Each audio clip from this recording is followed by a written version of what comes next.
You're in sales. You need to make sales to drive revenue for your company, so you need to reach out to prospects.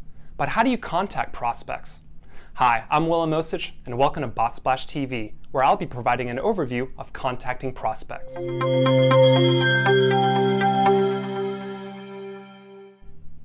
A prospect is an individual you feel is a good fit for whatever service or product your company offers.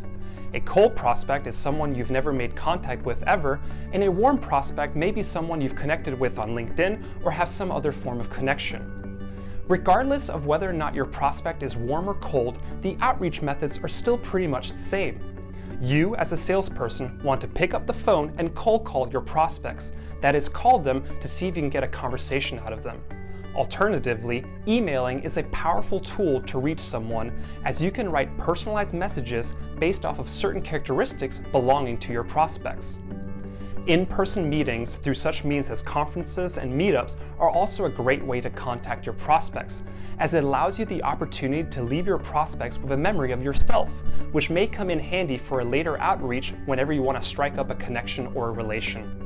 I hope that this overview of contacting prospects has been helpful for you and will help you in your sales efforts. I'm Willem Osich. Thank you for watching BotSplash TV.